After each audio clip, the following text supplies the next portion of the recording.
Hello everyone, welcome to another lecture of PIB summary on my YouTube channel. So in this particular lecture we are going to discuss PIB summary from 16 September to 30th September, and this particular video have two part because there are lots of updates regarding various ministries, क्योंकि अभी recently आपको parliament के session and हुए और वहाँ पर राज्यसभा में कई बार क्वेश्चन पूछा जाता है अलग अलग मिनिस्ट्री से कि आपकी मिनिस्ट्री क्या क्या कर रही है। एग्जाम्पल के तौर पर समझिए कि जैसे अभी मान लो MSMEs, ड्यू टू कोविड-19 the MSMEs are definitely facing lots of hardship, तो उनसे क्वेश्चन पूछा जाता है कि MSME मिनिस्ट्री से कि इस सेक्टर को रिवाइव करने के लिए या इस सेक्टर को सेव करने के लिए आपके मिनिस्ट्री ने क्या क्या कदम उठाए हैं, क्या क्या स्टेप्स लिए हैं। तो उनको पूरा डिटेल लिस्ट देना पड़ता है, जितनी प्रोग्राम्स वगैरह उसके बारे में उनको बात करनी होती है। तो इसीलिए काफ़ी सारे प्रोग्राम्स हैं, तो उसको हम लोग थोड़ा सा डिटेल में देखेंगे। साथ ही साथ कुछ प्रोग्राम्स का मैं आपको शॉर्ट लिस्ट भी दे दूंगा, तो उसको आप लोग खुद से भी प्रिपेयर कर सकते हैं। लेकिन डेफिनेटली ये ध्यान रहे कि whatever programs that we are going to talk about in this particular lecture, आपको सबके बारे में डिटेल अंडरस्टैंडिंग होनी चाहिए, क्योंकि यहाँ से कोई भी क्वेश्चन आपको बन सकता है आपके एग्जाम में। सो फटाफट आप लोग सब्सक्राइब करो, नोटिफिकेशन बेल ऑन करो और इस वीडियो को कंटिन्यू करो।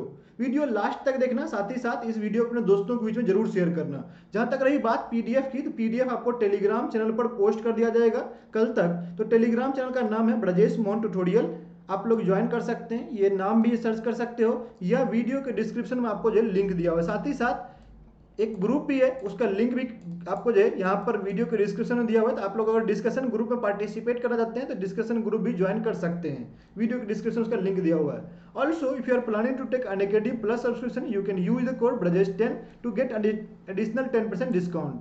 सो you can take 6 month, 12 month, 24 month. Recently RBI grade B के लिए अल्टीमेट बैच लॉन्च कर दिया गया है, जहां पर आपको 7 डिफरेंट एजुकेटर्स आपके सभी सब्जेक्ट फेज 1 और फेज 2, फेज 1 के 4 सब्जेक्ट प्लस फेज 2 के 3 सब्जेक्ट को कवर करने वाले हैं। सो फटाफट जो है आप लोग ब्रजेश10 कोड यूज करो, सब्सक्रिप्शन लो, उसका डिटेल्स भी आपको वीडियो के डिस्क्रिप्शन में दिया गया है। चलिए स्टार्ट करते हैं हम लोग टॉपिक को। तो पहले सबसे हम लोग बात करेंगे मिनिस्ट्री ऑफ टूरिज्म के बारे में। अभी देखो, मिनिस्ट्री ऑफ टूरिज्म से क्वेश्चन पूछा गया कि भारत में जो बुद्धिस्ट साइट्स वगैरह हैं उसके लिए क्या क्या कर रही है, उसको प्रोटेक्ट करने के लिए या उसके प्रमोशंस के लिए मिनिस्ट्री ऑफ टूरिज्म क्या क्या कर रही है। तो उसके जवाब में जो मिनिस्ट्री ऑफ टूरिज्म ने बोला कि we are running 2 programme simultaneously, एक है स्वदेश दर्शन और दूसरा है प्रसाद, राइट। अब स्वदेश दर्शन बेसिकली क्या है कि स्वदेश दर्शन में आपको कहते हैं कि यहाँ पर थीमेटिक सर्किट्स वगैरह बनाए गए। थीमेटिक सर्किट कहने का मतलब है कि आप लेट सपोज कि यहाँ पर जो है सर्किट का मतलब समझो क्या होता है कि एक मान लो यहाँ पर मंदिर यहाँ पर है, ओके, दूसरा मंदिर कहीं यहाँ पर है, तीसरा मंदिर कहीं यहाँ पर है, चौथा मंदिर कहीं यहाँ पर है। तो इस तरह से इसको कनेक्ट कर दिया गया है कि यहाँ से यहाँ आप रोड बना दो या सब कुछ जो भी फैसिलिटीज है प्रोवाइड कर दो, ट्रांसपोर्टेशन वगैरह के, इसको इधर से कनेक्ट कर दो, इसको इधर से कनेक्ट कर दो। तो अगर मान लो कोई यहाँ पर इस टेम्पल में जाता है, लेट से पर्सन ए यहाँ पर इस टेम्पल में जाता है, तो उसको अगर कनेक्टिविटी दिख रही है और उसके पास टाइम भी है, तो डेफिनेटली वो यहाँ से मूव करके यहाँ भी चला जाएगा, यहाँ भी चला जाएगा और यहाँ भी चला जाएगा। अब इस प्लेस पर इसके प्रमोशन के बारे में सब कुछ डिटेल्स आपको अवेलेबल करनी है, कैसे आप यहाँ पर जा सकते हैं, इस प्लेस पर इसके बारे में सारा डिटेल्स अवेलेबल करना है ताकि आप यहाँ से यहाँ कैसे जा सकते हो। तो सिमिलरली एक सर्किट का निर्माण हो गया, मतलब कि लोग गए थे एक जगह घूमने के लिए और घूम के 4 जगह से चले आए, ओके। तो यहाँ पर एंट्री एग्जिट होना चाहिए ताकि लोग वहां से मूव कर सकें। और इसी पर्पज से आपको, इसी को हम लोग बोलते हैं थीमेटिक सर्किट, कि वन स्टेट या मोर देन वन स्टेट को भी कनेक्ट करते हुए जो वेरियस प्लेसेस होते हैं उसको आपको कनेक्ट करना, राइट। तो इसी पर्पस को लेकर आपको यहाँ पर जो है स्वदेश दर्शन प्रोग्राम चलाया जाता है। ये खास करके आपको जो है जो स्पिरिचुअल टूरिज्म होती है, स्पिरिचुअल मतलब जो धार्मिक टूरिज्म होती है उसको प्रमोट किया जाता है इसके माध्यम से। दूसरा प्रोग्राम है प्रसाद योजना। प्रसाद योजना का आपको समझो कि प्रसाद योजना कैसे डिफरेंट है स्वदेश दर्शन से, दोनों साइमल्टेनियसली चलता है, दोनों में डिफरेंस क्या है। देखो मैंने यहाँ पर क्या बोला, थीमेटिक सर्किट्स, मतलब लेट्स सपोज कि अब जो है सूफी सर्किट बना दिया गया, मतलब कि those who belongs from Muslim communities they have Ajmer दरगाह, निजामुद्दीन साहिब चिश्ती हो गए, ऐसे कई सारे दरगाह वगैरह बनाए गए, मतलब उसको कनेक्ट कर देना है। अब ऑब्वियस सी बात है कि दिल्ली से लेकर आपको अजमेर जाने में कनेक्टिविटी मिल जाती है, राजस्थान है बगल में, वही 300-400 किलोमीटर पड़ेगा, तो इस तरह से आपने कनेक्ट कर दिया उसको एकदम से। तो जो भी लोग यहाँ पर जाएगा वो वहाँ पर भी जा सकता है अगर कनेक्टिविटी उसे मिल रही है तो। सिमिलरली हम लोग बात करते हैं हिंदूज के बारे में। हिंदूज के बारे में आपको पता है कि हम लोगों के पास जो है कई सारे तीर्थ स्थल वगैरह हैं, ओके।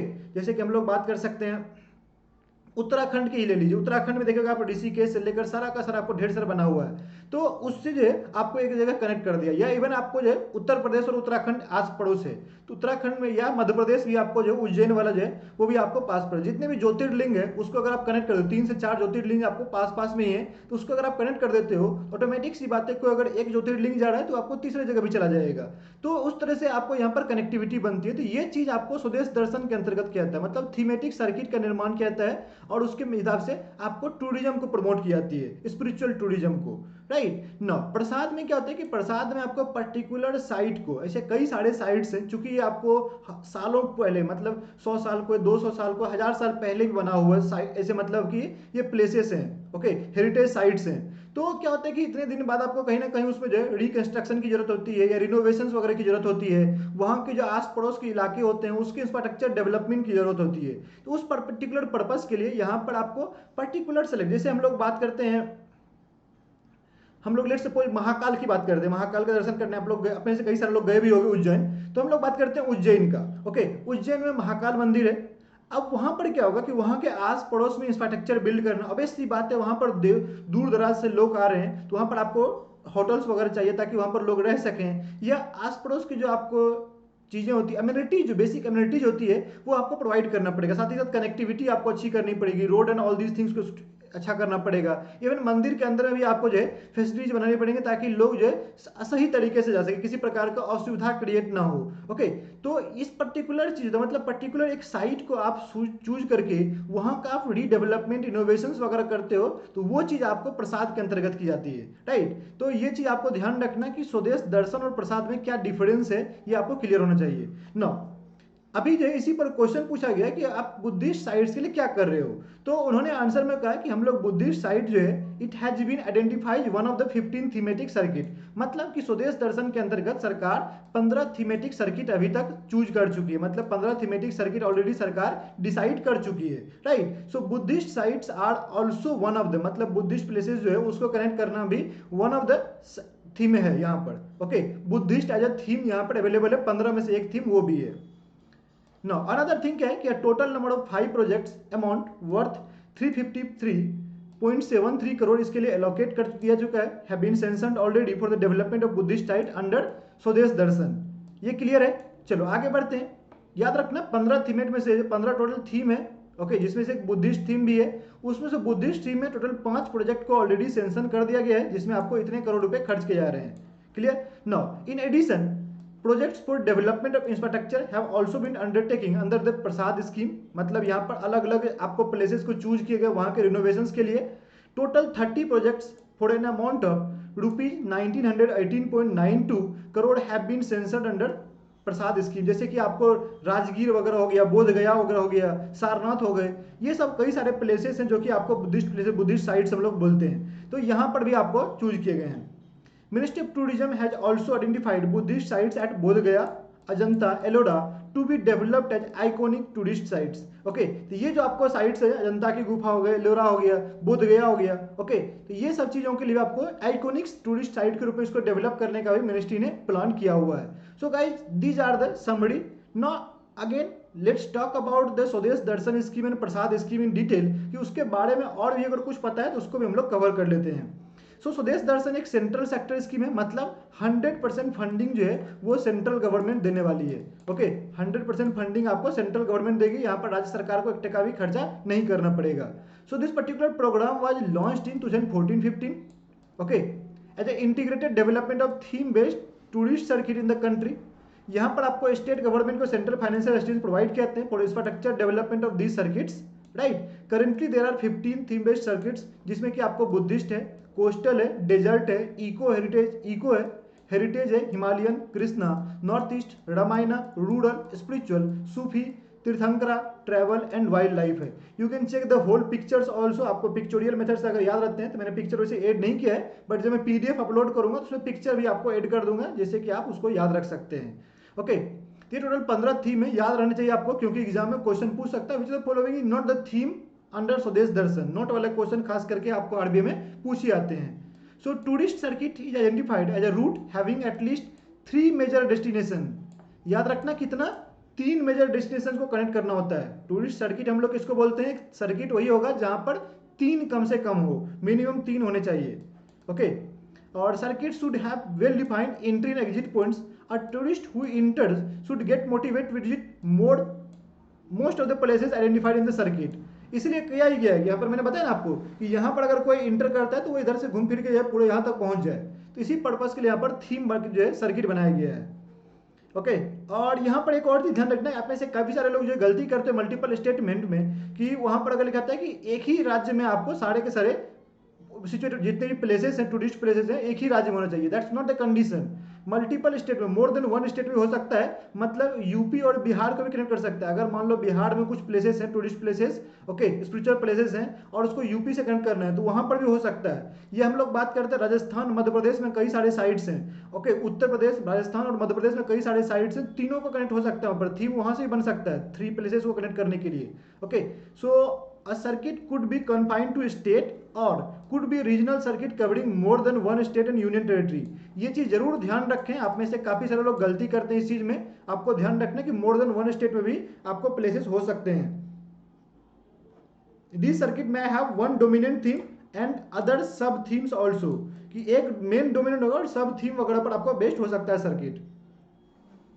नेक्स्ट है प्रसाद योजना। प्रसाद योजना क्या है? Pilgrimage rejuvenation and spiritual augmentation drive. Okay, आपको याद होना चाहिए कि इससे पहले एक प्रोग्राम चला करती थी और उस प्रोग्राम का नाम था हृदय, हेरिटेज डेवलपमेंट के लिए था।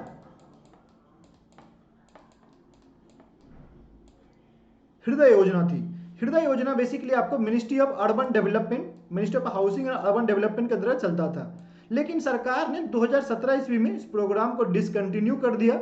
और इस पर्टिकुलर प्रोग्राम को जो है, क्योंकि इसके लिए already similar kind of programme आपको प्रसाद के अंतर्गत चल रहा था, तो सरकार को लगा कि 2 डिफरेंट प्रोग्राम चलाने का कोई मतलब नहीं बनता है, that too in 2 different ministry, क्योंकि कोऑर्डिनेशन की कमी होती है। और आपको एक मिनिस्ट्री अपना खुद का काम कर देता है, दूसरा मिनिस्ट्री खुद का करता है, मतलब एक ने बनाया दूसरे ने तोड़ दिया, दूसरे ने तोड़ा फिर दूसरे तीसरे ने बना दिया, तो इस तरह से कोऑर्डिनेशन नहीं होता है। तो इसीलिए हृदय स्कीम को डिसकंटिन्यू कर दिया गया मिनिस्ट्री ऑफ अर्बन के अंतर्गत, और उसके बदले में आपको प्रसाद को नया नाम दिया गया, नया नोमेनक्लेचर दिया गया, और वो national mission on pilgrimage rejuvenation and spiritual heritage augmentation drive इसका कर दिया गया फ्रॉम अक्टूबर 2017। याद रखना, हृदय को डिसकंटिन्यू करके अब प्रसाद को ही कंटिन्यू किया जा रहा है। अब यहाँ पर होता क्या है? यहाँ पर बेसिकली क्या होता है कि 14-15 में ये भी एक सेंट्रल सेक्टर प्रोग्राम है, याद रहे, यहाँ पर भी 100% फाइनेंस जो है वो सेंट्रल गवर्नमेंट प्रोवाइड करती है। इट्स 100% सेंट्रल गवर्नमेंट फाइनेंस, मतलब सेंट्रल सेक्टर प्रोग्राम है ये,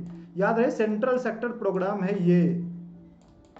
ओके, यहां पर क्या होता है, जैसे मैंने बोला कि आपको identified pilgrimage and heritage destination, कि आपको इंडिविजुअल पिलग्रिमेज डेस्टिनेशन जो होते हैं या हेरिटेज डेस्टिनेशन जो होते हैं उसको आइडेंटिफाई करता है और वहां के होलिस्टिक डेवलपमेंट को प्रमोट की जाती है।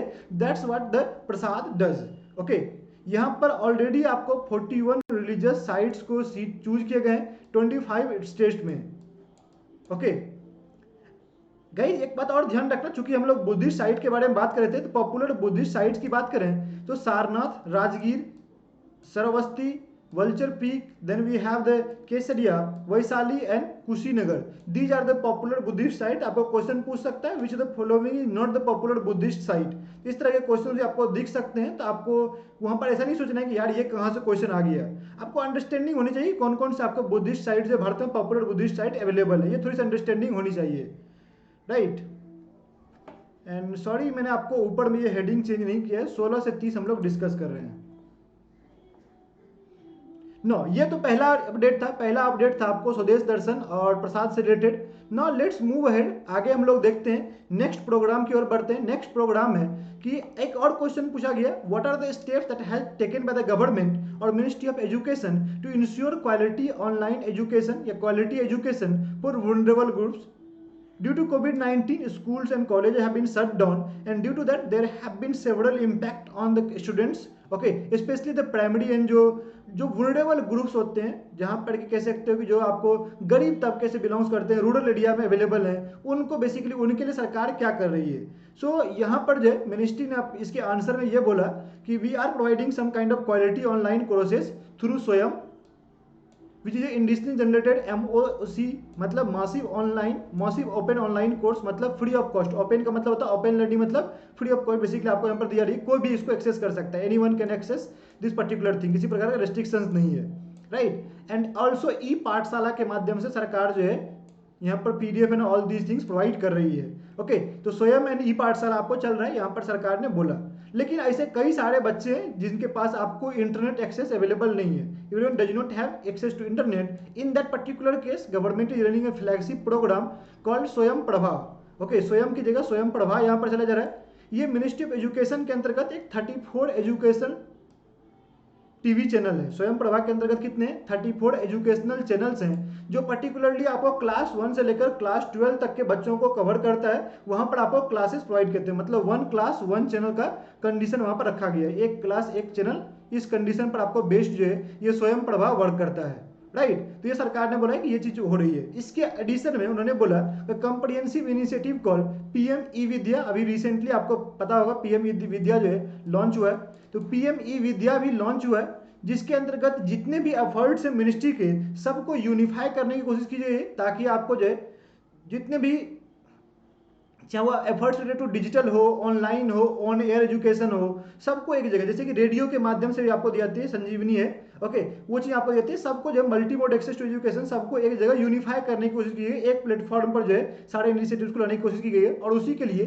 PM विद्या आपको लॉन्च किया गया है, राइट। ये चीज ध्यान रखना कि ये has unified all the programmes that are being run by the ministry for this kind of digital online या on air education. So this particular initiatives, मतलब अपार्ट फ्रॉम दिस जो इनिशिएटिव है PM विद्या के अंतर्गत वो क्या क्या है, तो जो हायर एजुकेशनल इंस्टीट्यूट्स है रैंक्ड टॉप 100 NRF और NAC accredited 3.26 can offer online programme without prior approval of UGC। मतलब कि ये तो बात हो गई आपको क्लास 1 से 12 तक की। ना what are you doing for the higher education, because वहां पर भी कॉलेज वगैरह बंद है, तो वहां के लिए आप क्या कर रहे हो। तो इसमें मिनिस्ट्री ने बोला कि जो भी हायर एजुकेशन इंस्टीट्यूशंस हैं, ओके, जो आपको NRF में टॉप 100 रैंक में आते हैं, या वैसे सभी कॉलेजेस जो NAC एक्रेडिटेड है और जिसका स्कोर NAC स्कोर जो है वो 3.26 है, okay, they can offer online program without prior approval of UGC।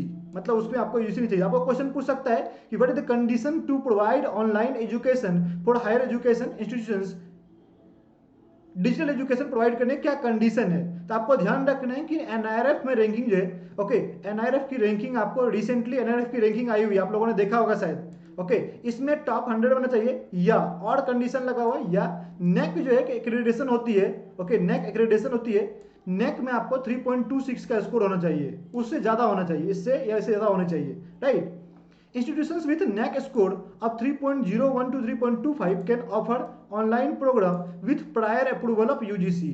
मतलब कि जिसका स्कोर 3.01 से लेकर 3.25 है, they will have to take approval from UGC and then they can take the classes also। For conventional courses, the online content has been increased from the existing 20% to 40% in regular degree programmes. जो भी आपको regular degree programmes थे वहां पर 20 से लेकर आपको 40% तक जो है वो ऑनलाइन कंटेंट बढ़ा दिए गए। ये चेंजेस वगैरह ये सब सारी चीजें आपको की गई है मिनिस्ट्री के द्वारा, जो कोविड-19 का इम्पैक्ट हुआ है उसको मिनिमाइज करने के लिए। इसके अलावा दीक्षा बेसिकली क्या है, नेशनल डिजिटल इंफ्रास्ट्रक्चर है for providing quality E content for school education in states and UT. Recently आपको दीक्षा के अंतर्गत जो है, जो आपको विद्यादान था ना, विद्यादान वगैरह लॉन्च किया गया, जिसके माध्यम से जो भी टीचर्स एंड एक्सपर्ट्स वगैरह हैं, they can share their videos and all the contents on this Diksha platform. उसका पूरा क्वालिटी टेस्टिंग वगैरह किया जाएगा, और अगर सुटेबल कंटेंट होगा तो उसको दीक्षा पर होस्ट भी किया जाएगा। ये रिसेंटली अनाउंस किया था। ऐसे कई सारे प्रोग्राम्स वगैरह रिसेंटली अनाउंस किए गए। आपके पास सारा का सारा एक्सटेंसिव लिस्ट होना चाहिए, ताकि देखो एजुकेशन काफी इंपॉर्टेंट है, क्योंकि सोशल इशू में पर्टिकुलरली एक टॉपिक ही है एजुकेशन। तो यहां से क्वेश्चन बना तो डेफिनेटली श्योर है क्वेश्चन बनेगा ही बनेगा, ओके। इसलिए आप ध्यान रखें। तो Diksha platform basically one nation one digital platform के कंसेप्ट पर बेस्ड है, one nation one digital platform के कंसेप्ट पर बेस्ड है। उसके अलावा extensive use of radio, community radio and CBSE podcast Shiksha Vani का भी इस्तेमाल किया जा रहा है, ओके। CBSE का जो पॉडकास्ट है शिक्षा वाणी, उसका भी आपको इस्तेमाल किया जा रहा है। Special E content for visually and hearing impaired developed on digitally access information system Daisy. याद रखना डेजी सिस्टम किसके लिए है, जिसके पास आपको जो विजुअली इम्पेयर्ड या हियरिंग इम्पेयर्ड है उनके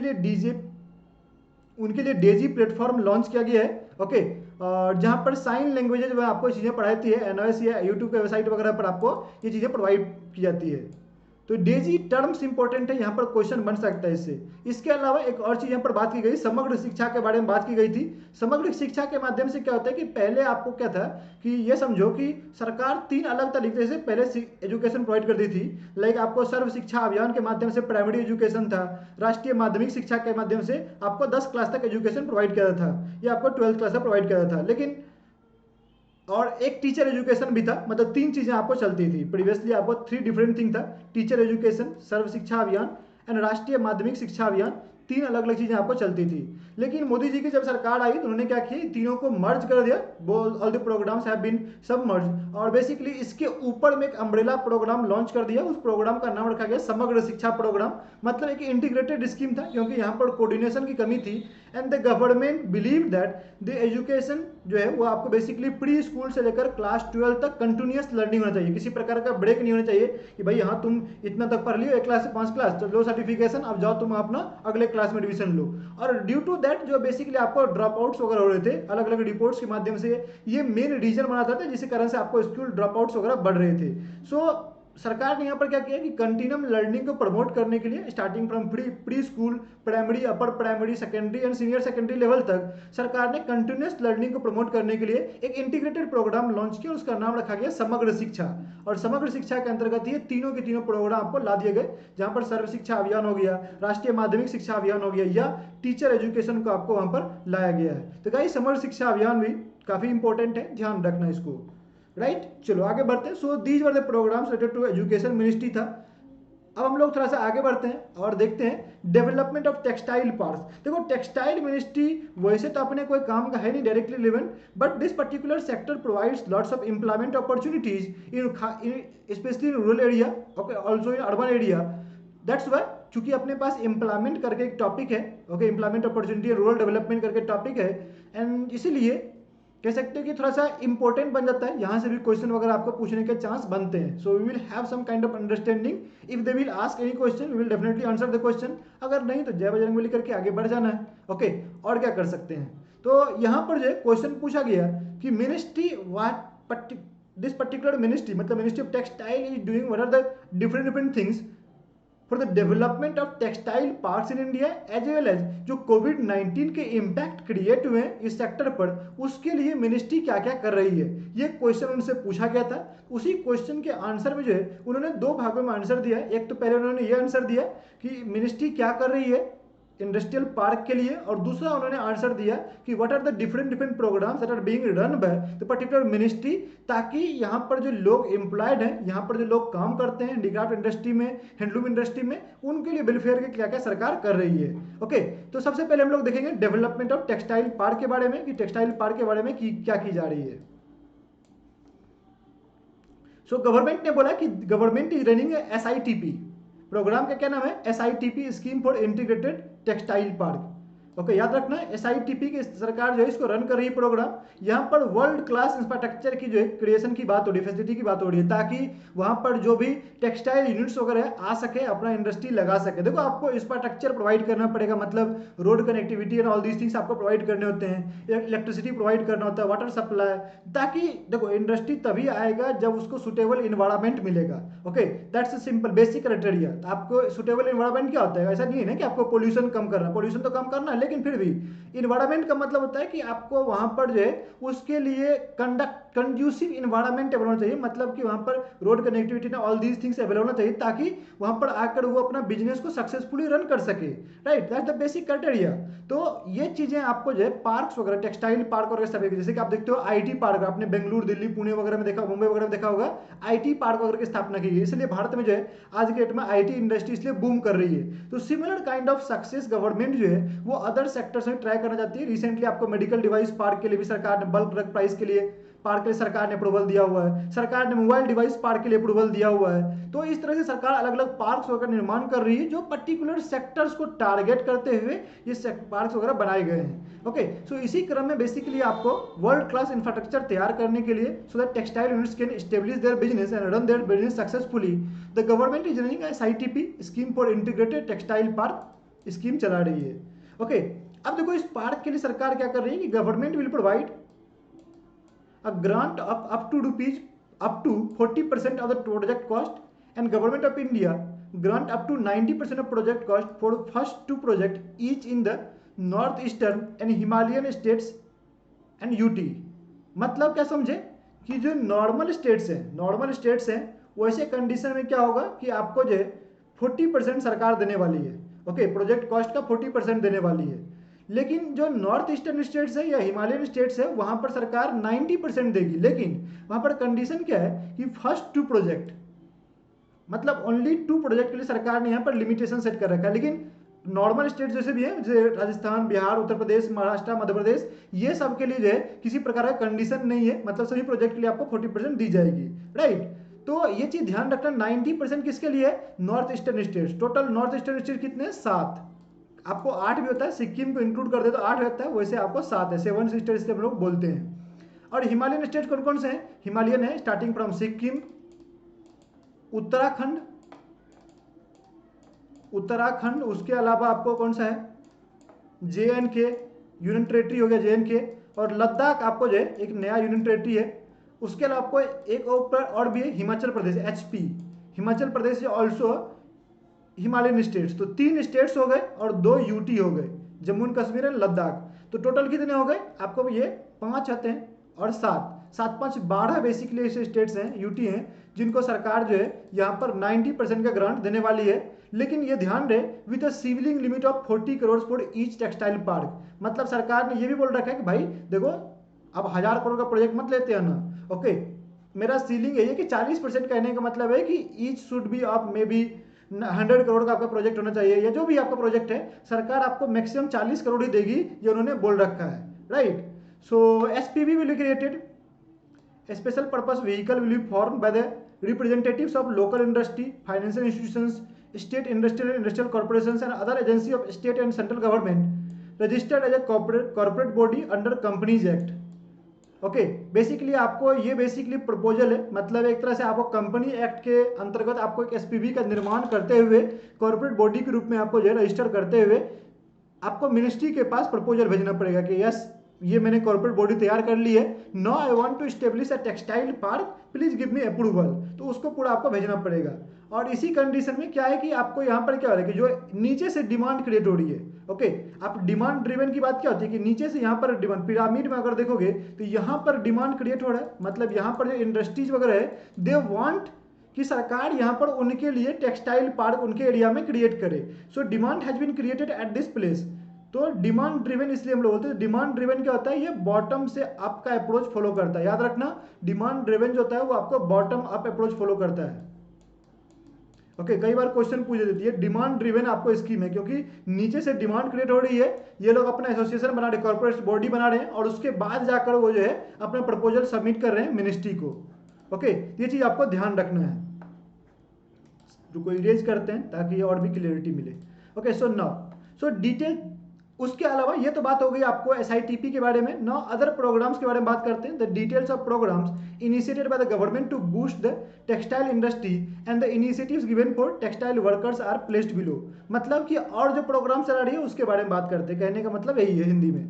सो knitting and knitwear sector, knitting and knitwear sector के लिए सरकार प्रोग्राम चला रही है, जहां पर in order to boost the production in knitting and knitwear clusters, government has launched a separate scheme for development of knitting and knitwear sector to boost production in knitting and knitwear cluster at Ludhiana, Kolkata and Tripura. Okay, Tirupur. तो 3 जगह पर सरकार ने जो knitwear के लिए basically आपको cluster बना रखा है।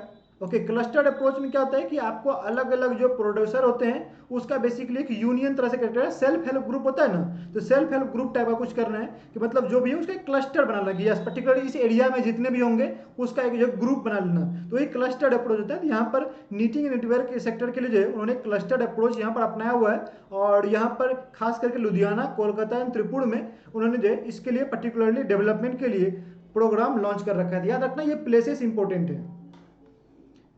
उसके अलावा government is also implementing a programme called ATUFS। ATUFS क्या है कि बेसिकली आपको amended technology upgradation fund scheme, पहले आपको जो है टेक्नोलॉजी अपग्रेडेशन फंड स्कीम था, उसमें कुछ चीज़ें आपको यहाँ पर चेंज की गई है मोदी जी के आने के बाद, और इसीलिए इसका नाम जो amended technology upgradation fund scheme रखा गया है। Okay, so this particular scheme, upgraded scheme जो था, यहाँ पर बेसिकली आपको इस particular programme has been launch for technology upgradation of textile industry to incentivise production with an outlay of 17,882 crore for 2016 to 22, मतलब 2016 से लेकर 22 तक का प्रोग्राम है, ध्यान रखना।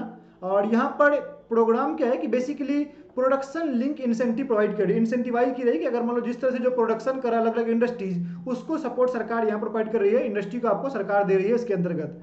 ओके, सो इसीलिए सरकार यहाँ पर इतना इन्वेस्ट करके एक्सपेक्ट कर रही है कि 1 लाख करोड़ तक का इन्वेस्टमेंट होगा। कैसे, मतलब लोन एंड अदर थिंग सरकार यहाँ पर देने वाली है, तो इसी पर्पस के लिए आपको ये चीज चल रही है, टेक्नोलॉजी अपग्रेडेशन की सरकार इंसेंटिव वगैरह वहाँ पर प्रोवाइड करने वाली है। And that's why government expecting कि इतना खर्चा करने के बाद लोग खुद भी अपना कुछ लगाएंगे। ओके, इतना सरकार देगी, इसके बदले में सरकार एक्सपेक्ट कर रही है 3 गुना लोग खुद लगाएंगे, 4 गुना, और इसी हिसाब से आपको प्रोजेक्ट चलने वाला है। So it is expected to attract investment of ₹1 lakh crore and generate 35.62 lakh employment in textile sector by the year 2022। तो ये प्रोग्राम भी इंपॉर्टेंट है, ध्यान रखना। उसके अलावा government has also launched A special package of ₹6,000 crore in 2016 to boost investment, employment and export in the garmenting and made up sectors with the following components। जैसे कि आपको फुल रिफंड, जो गारमेंट सेक्टर होता है खास करके उसके लिए, जैसे कि full refund is provided under remission of state levies, ROSL होता है, जहां पर स्टेट गवर्नमेंट जो अलग अलग चार्जेज लेती है, ड्यूटीज लेती है, ओके, वो चीज को आपको एक्सपोर्टर्स के वो आपको पूरा का पूरा यहाँ पर सरकार रिफंड कर देती है, मिनिस्ट्री आपको रिफंड कर देती है।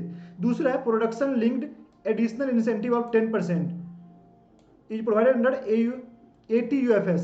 यहाँ पर एडिशनल आपको जो 10% का इंटेंसिव प्रोवाइड करता है, और वही प्रोडक्शन, मतलब कि ये ध्यान रखो कि लेट सपोज कि बेस ईयर है 2016-17, so if any particular sector या पर्टिकुलर इंडस्ट्री, अगर इसका यहाँ पर सेल जो था वो 1000 सेल था, अगर इसने सेल बढ़ाकर जो है 1500 कर लिया, सो हियर 50% का इंक्रीमेंट हुआ उनके सेल में, तो इसी पर सरकार जो है इंसेंटिव देने वाली है। इसलिए यहाँ पर आपको अप टू 10% का इंसेंटिव मिलता है कि जिस हिसाब से जिसने आपको सेल बढ़ाया, मतलब प्रोडक्शन लिंक्ड है, आपका प्रोडक्शन बढ़ा है तभी आपका सेल इंक्रीज हुआ है। लास्ट टाइम आपने 1000 प्रोड्यूस किया था, इस साल 1500 प्रोड्यूस किया है, so your production has increased and that's why आपको प्रोडक्शन लिंक्ड यहाँ पर दिया जाते हैं। तो ये जो सरकार ने 6000 करोड़ का बेसिकली पैकेज लॉन्च किया था, इसमें 2 कंपोनेंट है, एक आपको ROSL है, रिमिशन ऑफ स्टेट लेवीज, जो एक्सपोर्टर्स को आपको चार्ज लगते हैं उसको लेवीज सरकार चार्ज करती है, स्टेट गवर्नमेंट वो आपको रिफंड कर दिया जाता है, और दूसरा आपको है ATUFS के अंतर्गत 10% का प्रोडक्शन लिंक इंसेंटिव आपको दिए जाते हैं। यहाँ पर गाइस SITP के बारे में ऑलरेडी हम लोगों ने बात कर ली है।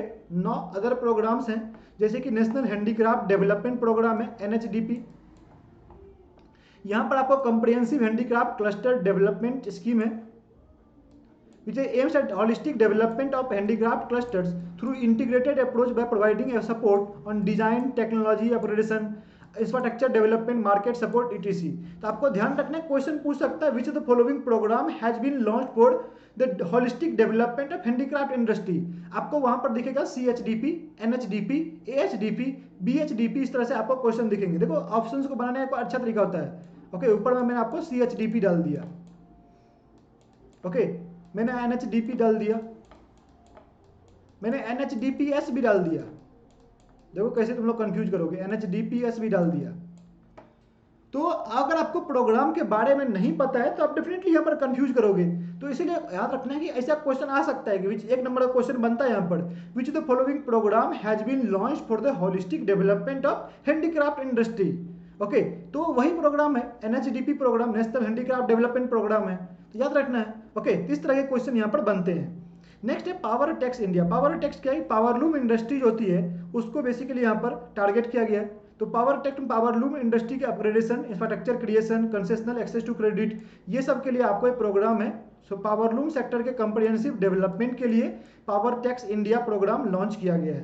Then we have the silk Samagra also, कि सिल्क इंडस्ट्री के इंटीग्रेटेड डेवलपमेंट के लिए वहां पर आपको research and development, transfer of technology, seed organisation and coordination, market development, quality certification, export, ये सब को प्रमोट करने के लिए सिल्क समग्रा प्रोग्राम लॉन्च किया गया है। देन द लास्ट प्रोग्राम है north east regional textile promotion scheme, NERTPS। ये प्रोग्राम कई बार न्यूज में रहता है। इसके माध्यम से नॉर्थ ईस्ट एरिया में जो है आपको टेक्सटाइल इंडस्ट्री को प्रमोट करना मेन पर्पस है, by providing infrastructure, capacity building and marketing support to all the segments of textile industry.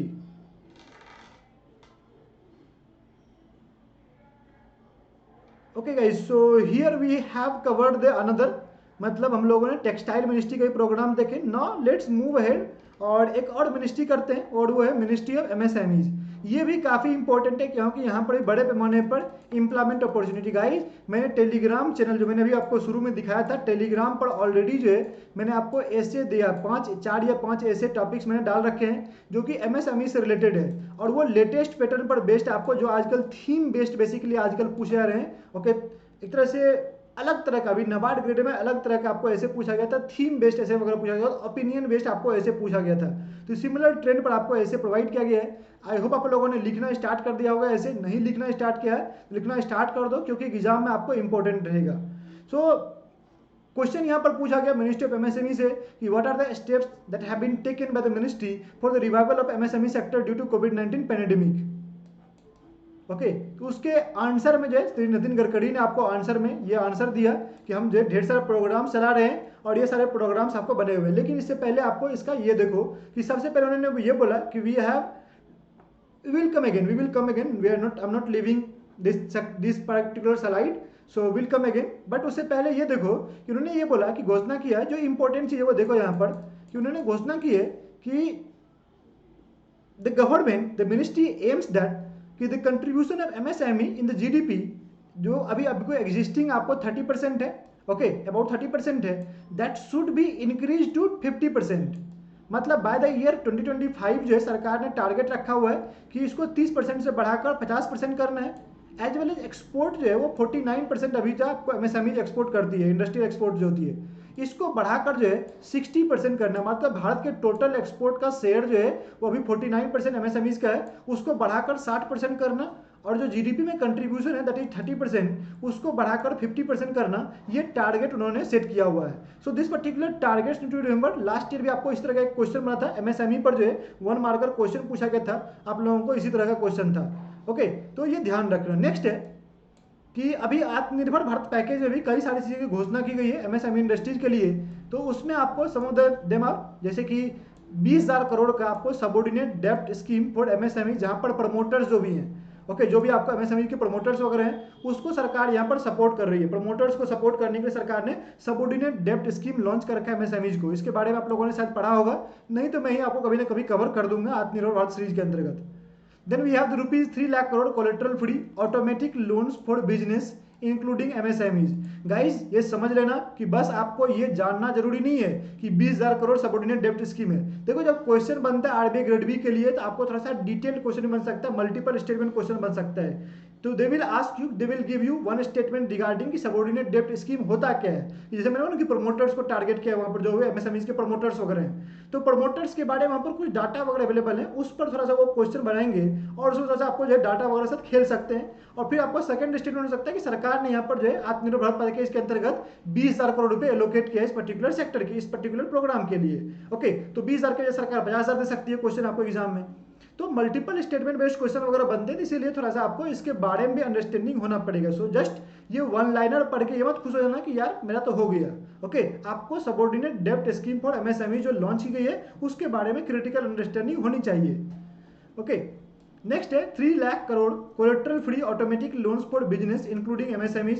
ये जो लोन है इसके लिए सरकार ने इसको अभी रिसेंटली फिर से इसको एक्सटेंड कर दिया गया है। Okay, it has been extended till March 2021 और यहाँ पर कोलेट्रल फ्री लोन दिया जा रहा है, मतलब किसी प्रकार का कोलेट्रल नहीं देना है। राइट, ये भी आत्मनिर्भर के अंतर्गत हुआ था और पूरा अभी टसल चल रहा था मिनिस्ट्री ऑफ फाइनेंस और बैंक के बीच में कि बैंक लोन देना चाहती नहीं थी और एमएसएमई आपको प्रेशर और मिनिस्ट्री प्रेशर कर रहा है फाइनेंस मिनिस्ट्री कि आपको लोन दो। Then we have the ₹50,000 crore equity infusion through MSMEs fund of funds. Sister fund वगैरह के बारे में आप लोगों को सुना होगा, फंड ऑफ फंड का निर्माण किया गया है जिसके माध्यम से यहाँ पर इक्विटी इन्फ्यूजन की जा रही है। New revised criteria for classification of MSMEs launch कर दिए गए हैं, वो चीज़ आपको पता होना चाहिए। New registration of MSMEs through उद्यम रजिस्ट्रेशन, कि एक आपको यूनिक प्लेटफॉर्म, पहले क्या था कि अलग अलग प्लेटफॉर्म्स होते थे, अब जितने भी एमएसएमईज का रजिस्ट्रेशन होंगे वो उद्यम रजिस्ट्रेशन पोर्टल जो लॉन्च किया गया है उसी के माध्यम से होगा। तो आपको क्वेश्चन पूछ सकता है कि which of the following platform has been launched by ministry of MSMEs for the registration of new registration of MSMEs. Okay, कि आपको नए एमएसएमई को रजिस्टर करने के लिए कौन सा पोर्टल लॉन्च किया, तो उद्यम रजिस्ट्रेशन उसका नाम है, याद रखना उद्यम रजिस्ट्रेशन इंपॉर्टेंट है। Okay, then we have the, और ये क्राइटेरिया क्या है, इन्वेस्टमेंट और टर्नओवर के माध्यम से आपको यहाँ पर स्मॉल मीडियम और जो माइक्रो एंटरप्राइजेज हैं उसको आपको 3 अलग अलग भागों में इन्वेस्टमेंट क्राइटेरिया, इन्वेस्टमेंट और क्या है टर्नओवर, 2 भागों में बांटा गया है। टर्नओवर 2 भागों में बांटकर आपको यहाँ पर रिवाइज क्राइटेरिया लॉन्च की गई, क्लासिफिकेशन की गई माइक्रो स्मॉल और मीडियम एंटरप्राइजेज के लिए। आई होप आप लोगों ने क्राइटेरिया ध्यान रखा होगा, लिख लेना ये सब क्वेश्चन श्योर शॉर्ट है इस साल। Okay, no global tender for procurement of up to ₹200 crore, कि मतलब कि आपको 200 करोड़ तक का जो प्रोक्यूरमेंट होगा गवर्नमेंट के द्वारा, उस प्रोक्यूरमेंट में कोई भी प्रकार का ग्लोबल टेंडर नहीं होगा। ये भी इंपॉर्टेंट है, महा इंपॉर्टेंट है ये तो। ओके, कि आपको 200 करोड़ तक का सरकार जो प्रोक्यूरमेंट करने वाली है वो बस और बस लोकल प्रोड्यूसर्स जो हैं उसी से लिया जाएगा। लोकल प्रोड्यूसर्स कौन से होंगे, एमएसएमईज ही होंगे खास करके, तो उसी से आपको लिया जाएगा। मतलब प्रोक्यूरमेंट जो होगी वो 200 करोड़ के ऊपर वाले के लिए ग्लोबल टेंडर होगा, उससे कम वाले के लिए ग्लोबल टेंडर नहीं की जाएगी। And online portal called champions portal basically आपको ग्रीवेंसेस के लिए लॉन्च किए गए हैं कि अगर एमएसएमई सेक्टर को कोई भी ग्रीवेंसेस है, किसी प्रकार का हार्डशिप वो फेस करें, किसी प्रकार का प्रॉब्लम फेस कर रहे हैं, so they can launch their complain, they can register their complain on this champions portal.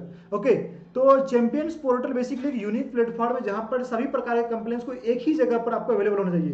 देखो, कोऑर्डिनेशन इंपॉर्टेंट होता है और उसी को प्रमोट करने के लिए चैंपियंस पोर्टल भी लॉन्च किया गया है ताकि सभी प्रकार के complaints and all the grievances should be come at one place और उसको एड्रेस करना आसान हो जाए मिनिस्ट्री के लिए।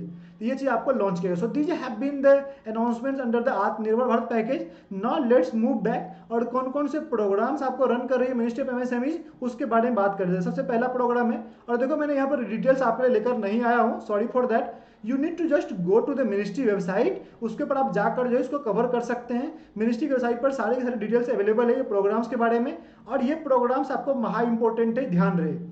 तो पहला प्रोग्राम है PMEGP, prime minister's employment guarantee program है। ये basically credit link subsidy program है aimed at generating self employment opportunities through establishment of micro enterprises in non farm sector. Non farm sector की यहाँ पर बात हो रही है। ओके, तो जो नॉन फार्मिंग है, आपको यह कह सकते हो traditional artisans and unemployed youth को टारगेट किया। यहाँ पर सरकार क्या होती है, सब्सिडी देती है, खास करके रूरल एरिया को टारगेट किया जाता है। ओके, अर्बन में ऐसा नहीं कि अर्बन में कोई छोड़ जाता है, रूरल एरिया टारगेट किया जाता है। और यहाँ पर जो सेल्फ एंटरप्रेन्योरशिप है, मतलब एम्प्लॉयमेंट जनरेशन प्रोग्राम क्या है, it's a self employment generation programme. ध्यान रहे, क्वेश्चन पूछा जाता है which the following programme are self employment generation programme. Okay, तो सेल्फ एम्प्लॉयमेंट मतलब है खुद से आप इंडस्ट्री लगाओ, सरकार आपको उसके लिए लोन देगी। ओके, सब्सिडाइड लोन देगी, मतलब आपको 3% 4% सब्सिडी लगेगा, आपको कम इंटरेस्ट पर लोन मिल जाएगा इस पर्टिकुलर की। तो यहाँ पर भी लिमिट दिया गया कितना % का सब्सिडी दिया जाएगा, क्या सीलिंग रहेगा, ऐसा कई तरह के यहाँ पर आपको जो है डाटा वगैरह अवेलेबल इस प्रोग्राम में, आपको उसको अच्छे तरीके से कवर कर लेना है। क्लियर। नेक्स्ट प्रोग्राम है स्फूर्ति, scheme for fund for regeneration of traditional industries. स्फूर्ति प्रोग्राम है, इसके अंतर्गत क्या होता है, under which assistance for replacement of absolute equipment, setting up common facility centers, product development, market promotion and other support provided to in the clusters of traditional industries including khadi industries. अब देखो clustered approach यहाँ पर follow किया था स्फूर्ति के अंतर्गत कि जो भी ट्रेडिशनल इंडस्ट्रीज वगैरह खादी वगैरह हो गए या जो रूरल आर्टिसियंस और ट्रेडिशनल आर्टिसियंस होते थे उसको, अब देखो ट्रेडिशनल आर्टिसियंस क्या करते थे कि दे स्टिल यूज, जैसे कि मान लो हम लोग बात करते हैं जो गद्दा, आप लोगों ने देखा होगा बेडिंग वगैरह बनती है, राइट, जो गद्दा वगैरह बनता है उसमें रुई वगैरह का इस्तेमाल होता है। ओके, तो अगर आप जो वेवर्स वगैरह होते हैं वो वेवर्स वगैरह क्या करते हैं, वही आपको धुनाई, हाथ से भी धुनाई करते हैं, बट अब क्या होगा, टेराकोटा का मशीन वगैरह आ चुका है, इलेक्ट्रिक मशीन वगैरह के फटाफट धुनाई वगैरह आती है। मतलब जो आपको एक धुनाई वगैरह हाथ से करके आप एक दिन में 3-4 जो है गद्दा बना पाते रहे थे, आज के डेट में वो गद्दा आप जो है अगर टेराकोटा मशीन वगैरह इस्तेमाल करते हैं, जो आपको इलेक्ट्रिक मशीन आ चुका है, पोर्टर मशीन सब आ चुका है, टेराकोटा नहीं पोर्टर मशीन होता है शायद, तो पोर्टर मशीन वगैरह इस्तेमाल करते हो तो उससे आपको मे बी आप एक दिन में 15-20-30 तक बना सकते हो, क्योंकि मशीन है, मशीन से तुरंत तुरंत हो रहा है। तो इन चीज़ों को प्रमोट करो ताकि नए नए इक्विपमेंट वगैरह प्रोवाइड किए जाए, उस इंडस्ट्री में मॉडर्नाइजेशन किया जाए ताकि वहाँ पर भी प्रोडक्शन बढ़े और लोगों की इनकम बढ़े। तो उसी पर्पज़ के लिए यहाँ पर क्लस्टर अप्रोच अपनाया गया है, मतलब group of people, multiple people को आपको क्लस्टर में लाया गया है और ग्रुप को बेसिकली यहाँ पर प्रमोट किया जा रहा है, including khadi industries. So again there are few data over here, Sfurti के अंतर्गत वो डाटा आपको जो है मिनिस्ट्री की वेबसाइट से कवर कर लेना है। स्पाइट programme once again most important है, बेसिकली आपको रूरल इंडस्ट्री को प्रमोट करने के लिए, एंटरप्रेन्योरशिप को प्रमोट करने के लिए ये प्रोग्राम लॉन्च की गई है। So this particular programme innovation and rural industry को प्रमोट करता है through rural livelihood business incubators, कि आपको गांव वगैरह में जो है यहाँ पर बिजनेस इंक्यूबेटर्स की स्थापना की जाती है, टेक्नोलॉजी बिजनेस इंक्यूबेटर की स्थापना की जाती है, end fund of funds for startup की स्थापना की गई है ताकि जो एग्रो बेस्ड इंडस्ट्रीज है, याद रहे एग्रो बेस्ड इंडस्ट्री जो है उसको प्रमोट किया जा सके, वहां पर आपको स्टार्टअप्स वगैरह को प्रमोट किया जा सके, इनोवेशन को प्रमोट किया जा सके, इसी के लिए आपको स्पाइट प्रोग्राम लॉन्च किया गया है। Apart from that few more things are there, जैसे कि interest subvention scheme for incremental credit to MSMEs है, then we have the credit guarantee scheme for micro and small enterprises, जिसके माध्यम से आपको ये बेसिकली हम लोग होते हैं सीजीटीएमएससी होता है। सीजीटीएमएससी बेसिकली क्या होता है कि जहां पर आपको जो लोन बैंक प्रोवाइड करते हैं एमएसएमईज को, as MSMEs are small company, micro company होते हैं, उनके पास कोई बड़ा जो आपको सपोर्ट नहीं होता है, ऐसा नहीं कि वो अंबानीज वगैरह, they are not Ambani and Tatas, so definitely they need some kind of guarantor, क्योंकि बैंक आपको गारंटर मांगता है। अब गारंटर कौन होगा, सरकार से बड़ा गारंटर कौन हो सकता है, जैसे सरकार खुद बोलती है चलो मैं ही गारंटी देता हूँ, ओके इसका लोन अगर डिफॉल्ट होगा तो पैसे मैं दे दूंगा, तुम लोन दो इसको, और वो गारंटर वाला काम जो सरकार करती है। इसी के लिए आपको क्रेडिट गारंटी फंड वगैरह की स्कीम लॉन्च की जाती है, उसकी स्थापना की जाती है। Then we have the micro and small enterprise cluster development program MSME CDP, and another program है credit link capital subsidy and technology upgradation scheme CLCS-TUS। So these are the programs that are the most important programs under Ministry of MSMEs। तो आपको आत्मनिर्भर Bharat package के भी सारे details याद रहनी चाहिए, और साथ ही साथ जो पुराने प्रोग्राम्स है मिनिस्ट्री के अंतर्गत वो भी आपको पता होने चाहिए under this particular ministry. Okay कितना 1 घंटे हो गया होगा वीडियो, चलो कोई नहीं आगे बढ़ते हैं। नेक्स्ट है नेशनल स्किल डेवलपमेंट मिशन के बारे में और एसोसिएटेड। अब देखो जो मिनिस्ट्री ऑफ स्किल डेवलपमेंट था उससे भी क्वेश्चन पूछा गया, भैया आप क्या कर रहे हो, आप कहीं बैठ के यहाँ पर दिन तो नहीं काट रहे, तो इनसे क्वेश्चन पूछा गया कि मिनिस्ट्री ऑफ स्किल डेवलपमेंट क्या कर रही है। So they answer the question कि we are doing some programmes, like हम लोग नेशनल स्किल डेवलपमेंट मिशन चला रहे हैं, साथ ही साथ there are various associated schemes और ऑल्सो रनिंग साइमल्टेनियसली, जिसके माध्यम से देश में आपको स्किल डेवलपमेंट को प्रमोट की जा रही है। Okay so let's understand all these programme, इसके बारे में हम लोग समझते हैं कि कौन कौन से स्किल डेवलपमेंट के चलते। Guys skill development is also important, इसके प्रोग्राम्स भी इंपॉर्टेंट हैं अपने लिए। ओके सो वंस अगेन पहला है यहाँ पर नेशनल स्किल डेवलपमेंट मिशन, जब स्किल इंडिया मिशन वगैरह चल रहा है बेसिकली, ये बेसिकली प्रोग्राम जो है आपको चला था ऑनरेबल प्राइम मिनिस्टर के द्वारा जुलाई 15, 2015 को आपको जो है लॉन्च हुआ था, 15 जुलाई 2015 को लॉन्च हुआ था, to provide strong institutional framework to implement and scale up skill development. मतलब देश में आपको स्किल डेवलपमेंट के लिए इंफ्रास्ट्रक्चर तैयार करना सबसे मेन इंपॉर्टेंट था।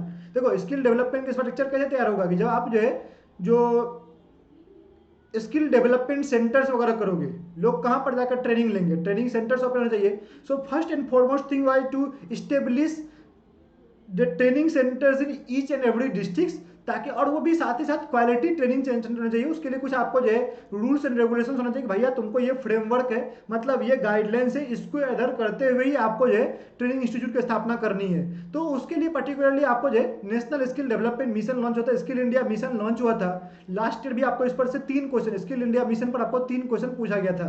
ओके काफी इंपॉर्टेंट होता है, हर साल कुछ ना कुछ क्वेश्चन यहाँ जरूर आते हैं। तो बेसिकली यहाँ पर क्या हुआ कि उन्होंने क्वेश्चन पूछा, अलग अलग तरह से क्वेश्चन पीएम के बारे में उन्होंने क्वेश्चन पूछा था।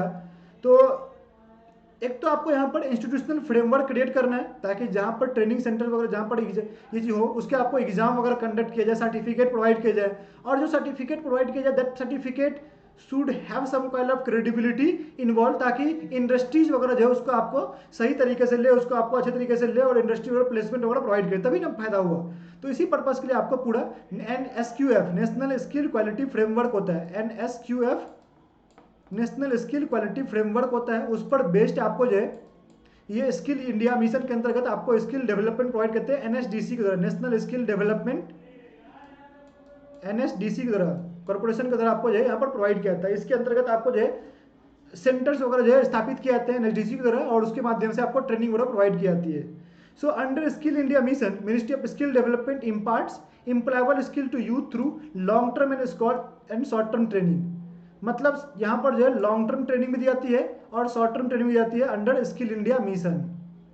तो NSDM के अंतर्गत, मतलब NSDM एक अम्ब्रेला प्रोग्राम हुआ, NSQF के फ्रेमवर्क पर बेस्ड है, उसके अंतर्गत वेरियस प्रोग्राम चलाए गए। जैसे उसमें से एक प्रोग्राम है स्किल इंडिया मिशन। ओके, तो स्किल इंडिया मिशन में क्या होता है कि सरकार यहाँ पर जो MSDE जो है वो बेसिकली आपको long term and short term यहाँ पर प्रोग्राम चलाती है, ट्रेनिंग चलाती है। याद रहे हम लोग स्किल डेवलपमेंट मिनिस्ट्री को MSDE भी बोलते हैं। तो अगर मैं MSDE बोलते रहूँ तो ये मत समझना कि सरकार सर क्या बोल रहे हैं। MSDE मतलब हो गया ministry of skill development and entrepreneurship. Okay, तो यही मिनिस्ट्री का नाम है। तो MSDE बेसिकली आपको long term and short term training यहाँ पर प्रोवाइड करती है स्किल इंडिया मिशन में। द मिनिस्ट्री ऑल्सो इम्प्लीमेंटिंग प्रधानमंत्री कौशल विकास योजना PMKVY 2.0 एंड जन शिक्षण संस्थान JSS for short term training. Okay, और लॉन्ग टर्म ट्रेनिंग के लिए कर रही है सरकार इंडस्ट्रियल ट्रेनिंग इंस्टीट्यूट ITI वगैरह का निर्माण किया गया है। So under craftsman training scheme, under craftsman training scheme CTS, the government is providing long term training through industrial training institute ITI। आप लोगों ने सुना होगा ITI वगैरह करके जो है फॉर्म भर रहा है या ITI वगैरह किया हुआ है इसने, इंडस्ट्रियल ट्रेनिंग इंस्टीट्यूट कहते हैं। वहाँ पर 1 ईयर 2 ईयर वगैरह का प्रोग्राम वगैरह आपको लॉन्च किया जाए, बेसिकली आपको ये लॉन्ग टर्म ट्रेनिंग कहलाते हैं। और जो PMKVY यहाँ पर बेसिकली 3 मंथ 6 मंथ का आपको शॉर्ट टर्म ट्रेनिंग वगैरह दिया जाता है। ओके, तो याद रखना लॉन्ग टर्म कहाँ से आता है, ITI के माध्यम से, क्राफ्ट्समैन ट्रेनिंग स्कीम के अंतर्गत। ओके, दूसरी बात क्या है कि जो सेटिंग ऑफ ITIs है that comes under the domain of state governments, that comes under the setting of as well as operation of the respective states के अंतर्गत आते हैं, मतलब ITI वगैरह का। लेकिन where is the preparation of norms, sorry for background noise, where is the preparation of norms and designing curriculums along with conducting examination and certification are the responsibility of central government। मतलब ITI में 2 चीज़ें होती है, एक तो आपको ITI को establish कहाँ पर करना है, कितना बड़ा बिल्डिंग होगा, क्या होगा, कितने लेवल पर कितने बच्चे उसमें एडमिशन लेंगे, ये चीज़ें आपको स्टेट गवर्नमेंट का, मतलब establishment as well as operation both the things comes under the jurisdiction of state government. But वहाँ पर जो कोर्स कंडक्ट किया जा रहा है उसका बेसिकली आपको क्या नॉर्म्स होगा, कितने सब्जेक्ट होंगे, किस विषय पर होगा, या करिकुलम जो डिजाइन होती है दैट इज डन बाय, और कंडक्टिंग एग्जाम्स वगैरह सर्टिफिकेशन वगैरह हैं that is done by basically central government under ministry of skill development and entrepreneurship.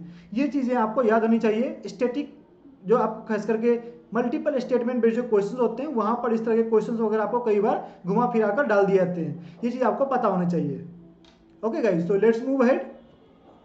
ना PMKVY 2.0 के बारे में समझते हैं। यहाँ पर सरकार ने डाटा दिया हुआ है कि under this programme total 92 lakh candidates have been trained so far across 37 sectors in more than 250 job roles under the MSD flagship program. A special focus was placed on the agriculture sector also, and 3.42 lakh people were trained in special farming. Some special projects were also taken under which 5,514 jail inmates and 5,549 misguided youth were trained in Delhi. Misguided मतलब जो दंगा वगैरह में फंस जाते हैं या basically आपको अलग अलग राइट्स वगैरह में इन्वॉल्व रहते हैं तो उसको हम लोग मिसगाइडेड, या कोई ड्रग्स वगैरह में शामिल हो जाता है, ड्रग्स वगैरह लेना स्टार्ट कर देता है तो they are called misguided youth. Okay, और जेल इनमेट्स होते हैं जो जेल में बने हैं उसको बेसिकली आपको जो है वैसे लोगों को यहाँ पर ट्रेनिंग दी गई है। तो पूरा सरकार ने डाटा अवेलेबल कराया PMKVY के अंतर्गत सरकार कितने लोगों को ट्रेनिंग वगैरह दी हुई है। ओके, उसके अलावा सरकार ने बोला कि जो PMKVY के अंतर्गत ट्रेनिंग दी जाती है कौशल विकास योजना के अंतर्गत बेसिकली केंद्र के माध्यम से दी जाती है, सेंटर के माध्यम से जाती है, और उसका नाम है प्रधानमंत्री कौशल केंद्र, PMKK उसको हम लोग शॉर्ट में बोलते हैं। क्या बोलते हैं? प्रधानमंत्री कौशल केंद्र। ओके, PMKK इसका फुल फॉर्म भी लिखा हुआ है। देश भर में टोटल शॉर्ट टर्म, यहाँ पर quality short term training provide करनी, याद रखना, इसके माध्यम से शॉर्ट टर्म ट्रेनिंग दी जाती है। Quality short term training provide करने के लिए देश भर में ऐसे 720 प्लस प्रधानमंत्री कौशल केंद्र की स्थापना की जा चुकी है। As model skill centres were open in 704 districts in India, right. So these are based on aspiration, quality and self-sustained principles. Apart from that, अभी आप लोगों ने स्किल बिल्ड इग्नाइट का नाम सुना होगा, IBM प्लस DGT। देखो याद रखना, यहाँ पर कई बार मैं क्वेश्चन पूछता हूँ, आप लोगों में फंस जाते हो। देखो MSD का अंतर्गत क्या है कि बेसिकली दो मेन ऑर्गेनाइजेशन है, वैसे एक और है लेकिन दो को याद रखो कम से कम अभी। एक है DGT और दूसरा है NSDC। DGT होता है डायरेक्टर जनरल ऑफ ट्रेनिंग, जो ITI वगैरह होता है ना, ITI एंड अदर्स, ओके, ये बेसिकली आपको DGT के अंतर्गत आता है। NSDC क्या होगी, ये बेसिकली आपको जो PMKVY स्किल इंडिया मिशन वगैरह है, स्किल इंडिया वगैरह, ये बेसिकली आपको NSDC के अंतर्गत आता है, राइट। शॉर्ट टर्म ट्रेनिंग वगैरह इसके अंतर्गत आता है, याद रहेगा। अब देखो, ये जो फ्री डिजिटल लर्निंग प्लेटफॉर्म है skill India, skill build ignite, ये बेसिकली DGT प्लस IBM है, ओके, ये DGT प्लस है। ये बेसिकली क्या है कि यहाँ पर आपको जो जॉब सीकर्स एंटरप्रेन्योर्स हैं उसको free online cross work and mentoring support provide करनी है। यहाँ पर AI क्लाउड कंप्यूटिंग वगैरह के भी आपको कोर्सेज वगैरह अवेलेबल करा दिए गए हैं, ताकि जो भी स्टूडेंट यहाँ पर ट्रेनिंग्स वगैरह आपको जो है पढ़ना चाहता है, they can go over there, उसके माध्यम से पढ़ सकता है cross the nation in the national skill training institutes. So याद रहे, स्किल बिल्ड इग्नाइट रिसेंटली आपको free digital learning platform launch किया गया है। युक्ति 2.0, ऑल्दो युक्ति मिनिस्ट्री ऑफ स्किल डेवलपमेंट के अंतर्गत नहीं आता है, ये प्रोग्राम मिनिस्ट्री ऑफ एजुकेशन का है, याद रहे, मिनिस्ट्री ऑफ एजुकेशन का है। ये बेसिकली आपको जून 2020 में लॉन्च हुआ था, ओके। और यहाँ पर क्या है कि systematically assimilate technology having commercial potentials and information related to incubated startups in the higher education institutes. अब समझो इस युक्ति प्रोग्राम बेसिकली है कि युक्ति का फुल फॉर्म है young India कम्बेटिंग Covid with knowledge technology innovations.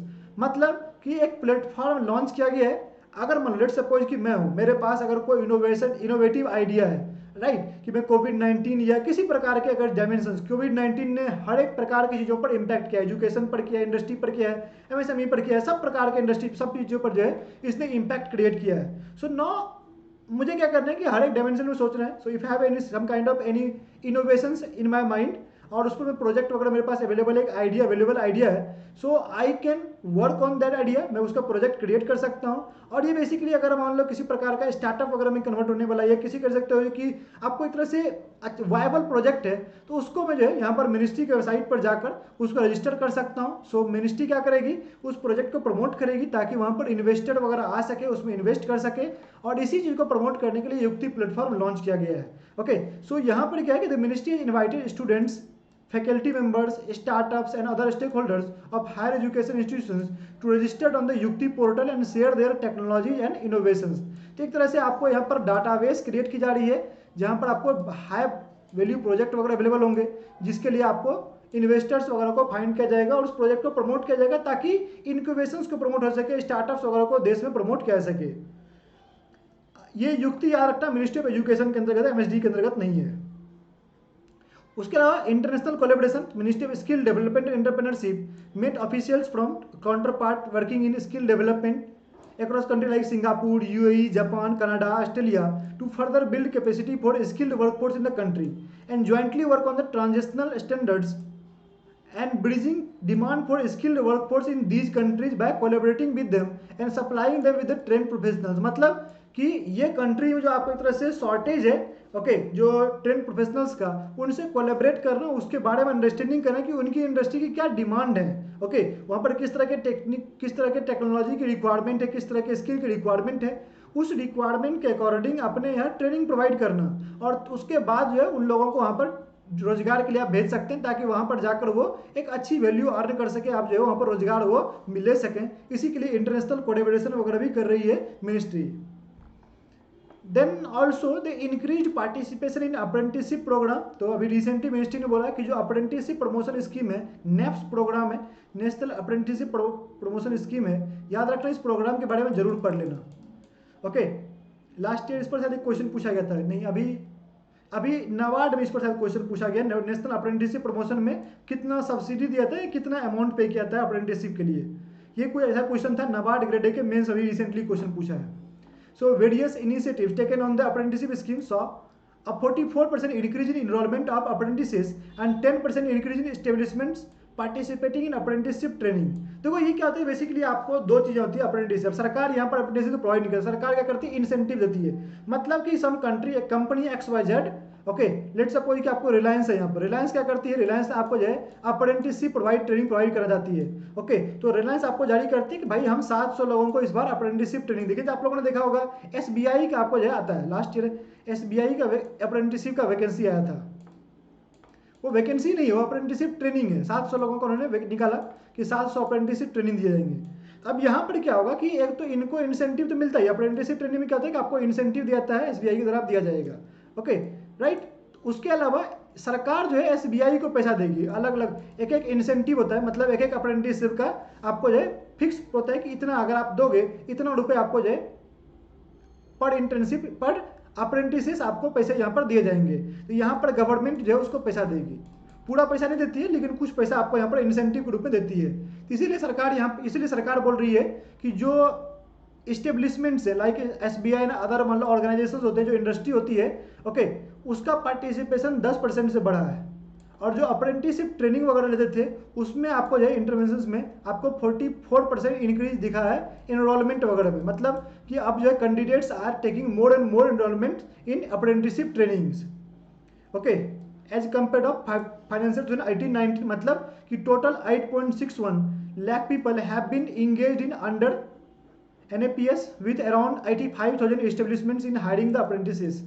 Okay, ये डाटा आपको दिया गया है। उसके अलावा गाइस आपको मैंने अभी तुरंत बताया था जननी शिक्षण संस्थान के बारे में, PM के बाद बात किया मैंने, लेकिन शिक्षण संस्थान के बारे में बात नहीं की थी। देखो जननी शिक्षण संस्थान पहले आपको नाम था श्रमिक विद्यापीठ के माध्यम से, लास्ट ईयर न्यूज में था, क्योंकि ministry of social justice empowerment ने घोषणा की थी कि जो SC ST के स्टूडेंट्स हैं अगर वो लोग यहाँ पर आपको ट्रेनिंग लेते हैं जन शिक्षण संस्थान के माध्यम से तो उनको ट्रेनिंग भी माफ कर दी गई है, उसका पैसा ministry of social justice empowerment देने वाला है। ओके, ट्रेनिंग फी, ये चीज आपको लास्ट ईयर घोषणा हुई थी।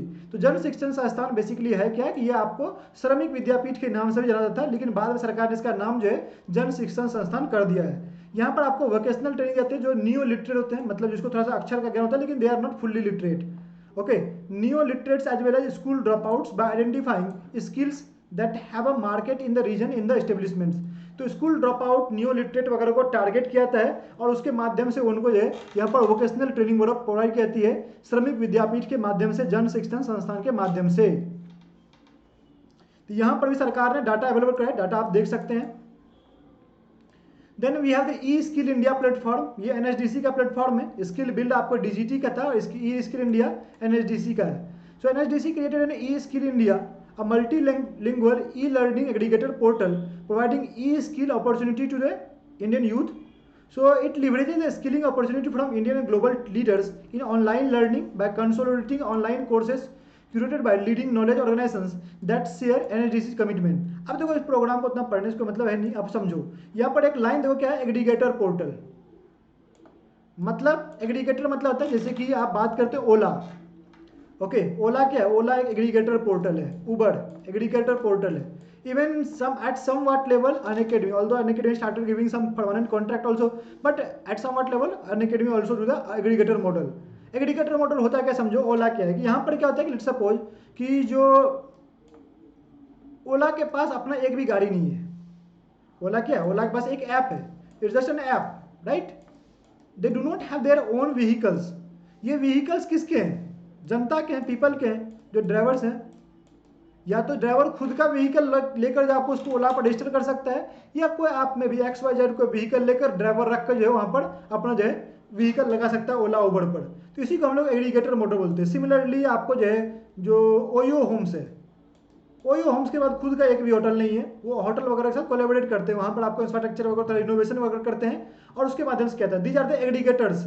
तो सिमिलरली यहाँ पर एग्रीगेटर मॉडल इसी तरह वर्क करता है, जहाँ पर कि आप जो है प्लेटफॉर्म प्रोवाइड करते हैं and the service providers come to your platform, they register themselves and they also get involve with the participants, और उससे आपको बिजनेस वो इंप्रूव करते हैं। तो इसीलिए आपको वर्क करता है। यहाँ पर क्या हो रहा है कि जो ग्लोबल लीडर्स है, इंडियन लीडर्स वगैरह जो ऑनलाइन लर्निंग में they come over there, they register themselves, और उसके माध्यम से they provide some kind of digital learning, और ई स्किल इंडिया के माध्यम से प्रोवाइड करते थे। एनएसडीसी का प्लेटफॉर्म है जो लॉन्च किया गया है, राइट। तो ये ध्यान रखना।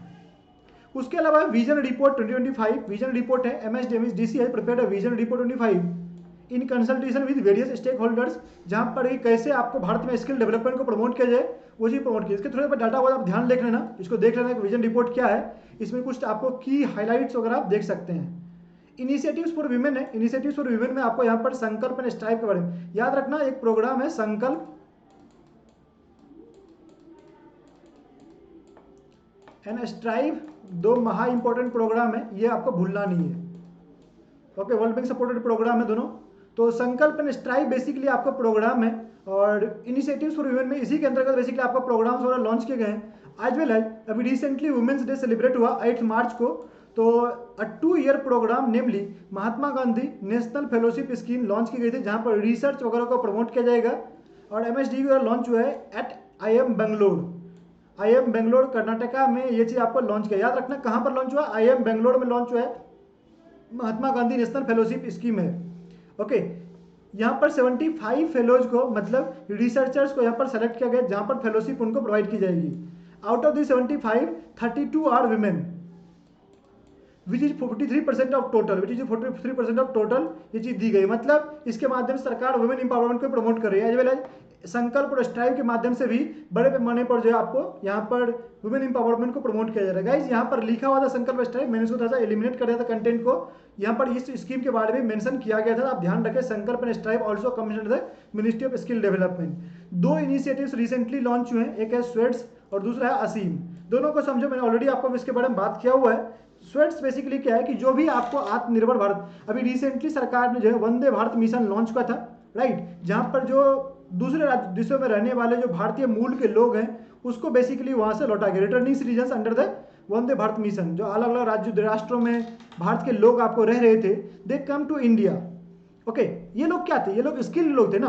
अब ऑब्वियस सी बात है, वहां पर जाकर कोई तो आपको ऐसी चील तो मार नहीं रहा होगा, हनीमून होना तो गया नहीं है, गया होगा लोग, लेकिन they are the workers over there, they were the doing some kind of employment, they were involved in some kind of employment opportunities, right? So now they have come to India, they do not have any kind of job over here. तो government क्या कर रही है, government registering them, जो भी आपको airport पर आ रहे हैं सबको रजिस्टर करने दिया जा रहा है। If they want to involve some kind of opportunities, they have to fill a form, okay, और उसके माध्यम से जो भी उनके पास स्किल है उसके अकॉर्डिंग जो है government will provide some kind of opportunity to them so that they can earn some kind of livelihood, यहाँ पर अर्न कर सकें। इसी के लिए सरकार ने स्वेट्स प्रोग्राम लॉन्च किया है। तो ये है skilled workers arrival database for employment support. Okay, तो पूरा जो वर्कर्स आपको आ रहे हैं दूसरे राज्यों से उसका एक डाटाबेस तैयार किया जा रहा है। ये प्रोग्राम 3 मिनिस्ट्री के कोलैबोरेशन में लॉन्च हुआ, ministry of skill development entrepreneurship, ministry of civil aviation and ministry of external affairs, तीनों ने मिलकर ये प्रोग्राम आपको लॉन्च किया है। नेक्स्ट है असीम। असीम क्या है, बेसिकली आपको ये मैच मेकिंग पोर्टल है, स्किल मैपिंग कह सकते हो। कितने लोगों ने आप में से टिंडर का नाम सुना होगा, याद रखना इसको, टिंडर के नाम से सुनोगे तो जल्दी जल्दी याद रहेगा। आप लोगों में से कुछ ने यूज भी किया होगा, I hope maybe. Okay, so Tinder basically क्या है कि टिंडर आपको डेट फाइंडिंग ऐप है। डेट फाइंडिंग क्या होता है कि जैसे कि आप if you are boy you need a girl to, okay, to date, मतलब आपको अगर किसी लड़की का आपको कंपेनियन चाहिए, गर्ल कंपेनियन चाहिए, so you go over there, okay, and if a girl need boy then they can also go over there, if a boy need boy or girl need girl, because we are the free country, LGBT is allowed, so you can go have that kind of companion also. तो वैसे condition में क्या होता है कि you can find that kind of companion over the Tinder app। तो ये क्या करता है, मैच मेकिंग, मतलब आपका मैच ढूंढ रहा है, राइट, आपका जब किसके साथ बेसिकली सुटेबल हो गए, किसके साथ कंफर्टेबल हो गए, तो बेसिकली सम ट्रेड्स वगैरह प्रोनाइज करके आपको वहाँ पर मैच वगैरह मैच की जाती है। तो मैच मेकिंग हम लोग बेसिकली साइट बोलते हैं, मैच मेकिंग ऐप बोलते हैं। सिमिलरली ये आपको असीम जो है ये आपको स्किल मैपिंग ऐप है। स्किल मैपिंग कहने का मतलब है कि देखो स्किल प्रोवाइड करने के लिए क्या चाहिए, अगर आपके पास लेट सपोज मेरे पास स्किल है तो मुझे क्या चाहिए, मुझे एम्प्लॉयर चाहिए। मैं अगर एम्प्लॉय हूँ, I have some kind of XYZ skill, तो in that case I need some kind of employer to employ me, then only मैं आपको employed होऊंगा। तो अब यहाँ पर बात क्या हुई कि सरकार के पास एक डाटाबेस ही नहीं था, government did not have any kind of, okay. तो किसी भी राष्ट्र में आपको एम्प्लॉय होगा, एम्प्लॉयर होगा, एम्प्लॉय नीड्स एम्प्लॉयर और एम्प्लॉयर नीड्स एम्प्लॉय। देखो दो हाथ से रोटी बनती है, एम्प्लॉयर तभी आपको सक्सेसफुल होगा जब उसके पास अच्छे क्वालिटी के एम्प्लॉय अवेलेबल होंगे। टीसीएस अगर आज के टाइम में बूम कर रहा है, इसका मतलब टीसीएस में लोग अच्छे होंगे, वहां पर काम करने वाले लोग, रिलायंस में आपको काम करने वाले लोग हैं। It not just the Ambani that they are doing, वहां पर जो लोग हैं they are also doing some kind of hard work, उस कंट्री को बेसिकली वैल्यूएबल बना रहे हैं। तो that's why employee needs employer as well as employer needs employee. तो सिमिलर चीज होती है। ये बेसिकली आपको यहाँ पर क्या होता है कि इसी चीज को ध्यान रखते हुए government is creating some kind of database where they will have the particular list of employees या स्किल्ड वर्कफोर्स। एम्प्लॉयज कहने का मतलब यहाँ पर government will have a database of skilled workforce, मतलब जो भी स्किल्ड लोग हैं उसका डाटाबेस सरकार तैयार करेगी। इवन आपको सरकार जो स्किल डेवलपमेंट के अंतर्गत जो अलग अलग प्रोग्राम्स जो पीएमकेके के माध्यम से जो प्रोग्राम्स वगैरह चला रही है स्किल केंद्र के माध्यम से, वहां पर भी जो लोग रजिस्टर्ड हुए हैं सबका एंट्री आपको यहाँ पर डाला जाएगा। इससे फायदा क्या होगा, इवन आपको इंडिविजुअली भी जाकर आप जो है इस पोर्टल असीम पोर्टल पर जाकर अपने आप को रजिस्टर कर सकते हैं। अब इससे फायदा क्या होगा कि वेन एवर employer मतलब some kind of industry XYZ will need some kind of employee, they will go over the portal ASEEM portal, और वो क्या करेंगे यहाँ पर जाकर सर्च करेंगे कि मेरे अकॉर्डिंग जो है कौन कौन से लोग अवेलेबल, फिल्टर वगैरह अवेलेबल है उसका इस्तेमाल करना है। They will use those filters, और जो भी उनको लोग वहाँ पर दिखेंगे उस स्किल के अकॉर्डिंग वो जो वहाँ पर सेलेक्ट कर सकते हैं, उसका इंटरव्यू शेड्यूल कर सकते हैं, राइट। तो इससे काफ़ी बेनिफिट होगा दिस पर्टिकुलर जो एम्प्लॉयर्स वगैरह उनको ज़्यादा हार्डशिप नहीं होगा लोगों को फाइंड आउट करने में। इसी पर्पस के लिए स्किल मैपिंग के लिए याद रखना, स्किल मैपिंग के लिए ये प्रोग्राम लॉन्च हुआ है। असीम क्या है, स्किल मैपिंग पोर्टल है, it's skill mapping portal, Aatmanirbhar skilled employee employer mapping, ASEEM इसका नाम है। ओके, सो ये प्रोग्राम था। So finally we have come to the end, but guys we have still lot to discuss. Let's अभी भी जो है जितना हम लोगों ने आज डिस्कस किया है, सिमिलरली और भी काफ़ी कुछ है यहाँ पर डिस्कस करने के लिए जो हम लोग नेक्स्ट लेक्चर में देखेंगे। कल के लेक्चर में हम लोग डिस्कस करने वाले हैं। Okay, so thank you very much for watching this session. See you guys tomorrow and don't forget to subscribe this YouTube video as well as share this video to your friends. You can download the PDF from Telegram group.